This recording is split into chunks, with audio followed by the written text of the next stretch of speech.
This lesson I'm going into is called Who Are the Jewish People in the Land of Israel Today? Um, this is going to be an in-depth study, and I'm going to go into the scriptures and show you that they're not the people that they say they are. They call themselves Jews, but are not. Okay? And the reason why I'm making this video is because a lot of the true Israelites believe that they are the people, the chosen people of God. Okay? They're not. They're called Khazars. It's a European country that they come from, and they call themselves Khazars. Okay?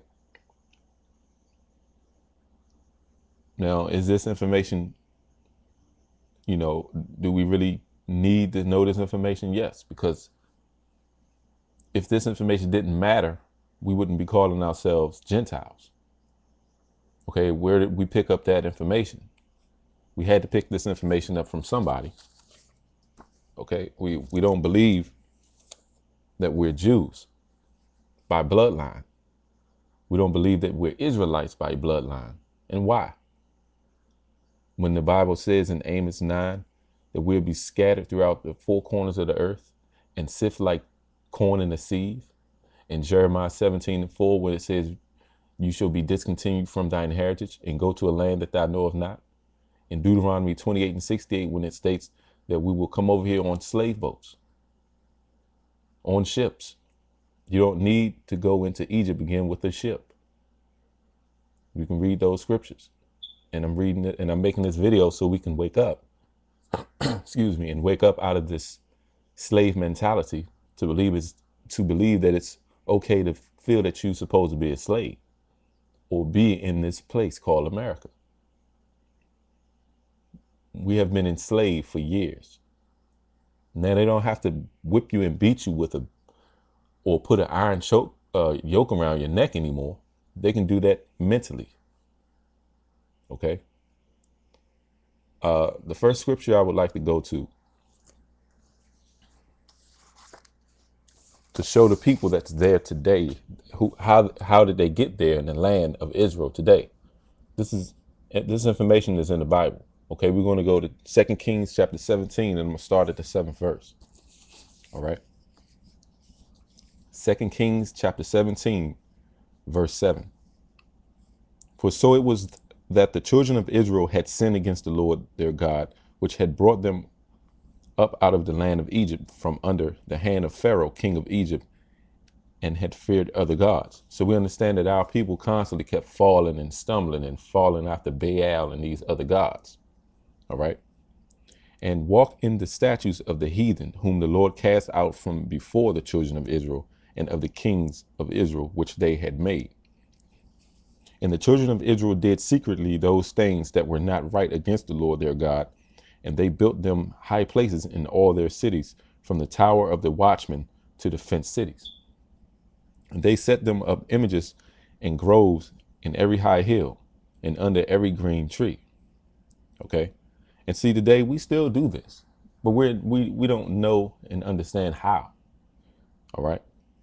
Verse 11, and there they burnt incense in all the high places, as did the heathens whom the Lord carried away before them, and wrought wicked things to provoke the Lord to anger. So we got to understand something. We provoke the Most High to anger. All right. For they serve idols, whereof the Lord had said unto them, ye shall not do these things. Yet the Lord testified against Israel and against Judah by all prophets and by all seers, saying, turn ye from your evil ways and keep my commandments and my statutes, according to all the law which I command your fathers, and which I sent to you by my servants, the prophets. Notwithstanding, they would not hear, but harden their necks. Now we understand our people, we constantly think, we're high-minded, and we think we know everything. We're stiff-necked, hard-headed people. Okay. Notwithstanding, they would not hear, but harden their necks, like to the neck of their fathers that did not believe in the Lord their God. All right, I'm going to read verse 16. And they left all the commandments of the Lord their God and made them molten images, even 2 calves, and made a grove and worshiped all the hosts of heaven and served Baal. Now, when we look up Baal in the Hebrew, Baal is a symbolical name, or Baali is a symbolical name of Jehovah. Okay. And I just want to bring that out because we need to understand that. Verse 17, and they caused their sons and their daughters to pass through the fire and use divination, which means when it says pass through the fire, that means they were sacrificing their kids, okay, in the fires, and use divination and enchantments and sold themselves to do evil in the sight of the Lord to provoke him to anger. So now we again provoke the Most High to anger. All right. Therefore, the Lord was very angry with Israel and removed them out of his sight. And I'm gonna tell you what his sight is. His sight is the land that they dwelled on, which is the Holy Land, Israel. Okay. Therefore, the Lord was very angry with Israel and removed them out of his sight. There was none left but the tribe of Judah only. So, the Negroes in America are the true, they come from the tribe of Judah. We are the tribe of Judah. Also, Judah kept not the commandments of the Lord their God, but walked in the statutes of Israel, which they made. And the Lord rejected all the seed of Israel and afflicted them and delivered them into the hand of spoilers until he had cast them out of his sight. When it says cast them out of his sight, out of that land. For he rent Israel from the house of David, and they made Jeroboam the son of Nebat king, and Jeroboam drave Israel from following the Lord and made them sin a great sin. For the children of Israel walked in all the sins of Jeroboam, which he did. They departed not from them, until the Lord removed Israel out of his sight, as he had said by all his servants, the prophets. So was Israel carried away out of their own land to Assyria until this day. So we understand when it says out of his sight, it's talking about out of the Holy Land. All right. Verse 24, and the king of Assyria brought men from Babylon and from Cuttath and from Ava and from Hamath and from Savarium, and placed them in the cities of Samaria instead of the children of Israel. And they possessed Samaria and dwell in the cities thereof. So we understand that other nations right now, and we're going to read and we're going to know that it's talking about even till this day now, that we have different nations in the land of Israel today. Verse 25, and so it was at the beginning of their dwelling there that they feared not the Lord their Lord. Therefore the Lord sent lions among them, which slew some of them. Wherefore they spake to the king of Assyria, saying, the nations which thou hast removed and placed in the cities of Samaria know not the manner of the God of the land. Therefore he hath sent lions among them, and behold, they slay them, because they know not the manner of the God of the land. All right. So they didn't know the manner of the Most High's land. I mean, they didn't know how to worship him there. Verse 27, then the king of Assyria commanded, saying, carry thither one of the priests whom ye brought from thence, and let them go and dwell there, and let him teach them the manner of the God of the land. So we had a priest, and we understand that most of the priest comes out of the tribe of Levi. It didn't. The Bible doesn't state exactly who this priest was, but we understand when it says priest, it's talking about one of the actual Israelites from the tribe of Levi. All right. Verse 28, then one of the priests whom they had carried away from Samaria came and dwelt in Bethel and taught them how they should fear the Lord. So he's going to teach them in Bethel how they should worship the Most High.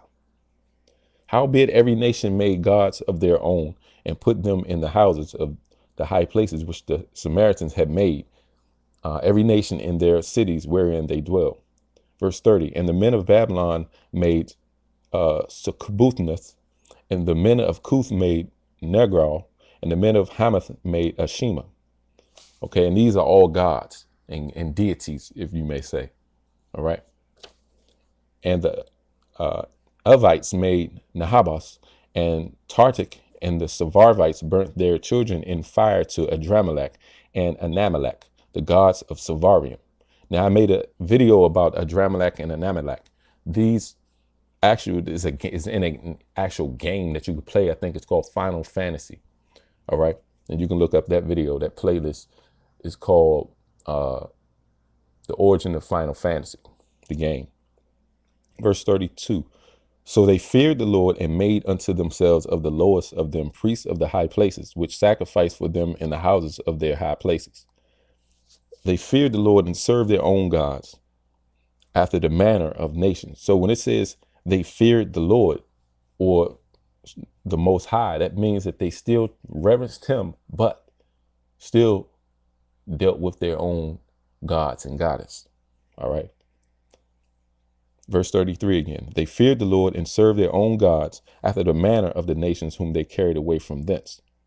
And it sounds like a certain people that do this today. We still fear God, but we still follow the customs of heathens, like your Christmas, your holidays. You know, we have all these different ways that we so-called follow the Most High, but it's not according to knowledge. All right. Verse 34. Unto this day, they do after the former manner.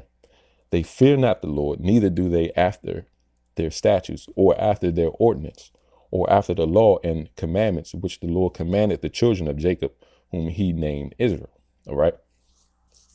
Let's go to verse 35.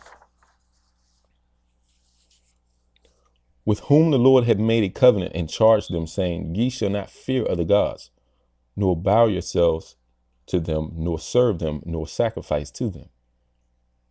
But the Lord who brought you out of the land of Egypt with great power and a stretched out arm, him shall ye fear, and him shall ye worship, and to him shall ye do sacrifice. All right. And the statutes and the ordinance and the laws and the commandments which he wrote for you, ye shall observe to do forevermore, and ye shall not fear other gods. And the covenant that I have made with you, ye shall not forget, neither shall ye fear other gods. But the Lord your God ye shall fear, and he shall deliver you out of the land, out of the hand of all your enemies. Howbeit they did not hearken, but they did after the former manner. So again, Israel, stiff-necked, hard-headed people, still did not listen. All right, verse 41. So these nations feared the Lord and served their graven images, both their children and their children's children, as did their fathers, so do they unto this day. It means generation after generation, constantly. They still doing it in that land today. Remember that Israel was taken out of the land. Judah was there first, but then afterwards, Judah was taken out. The tribe of Judah was taken out of the land as well. So no one of Israel today, the original Israelites today, is not in that land. The land is given to Jeroboam and people from Babylon. And when you see the people today in the land, today they're not from Israel, because we're not in that land today. Okay. And I wanted to bring that out. And I can show you and prove to you that we're not. And I'm gonna tell you how the Most High took us. The reason why he took us out, because we didn't follow the law, statutes, and commandments. We provoked them to anger. And the Most High is going to provoke his people to jealousy. Okay? Look out for part 2.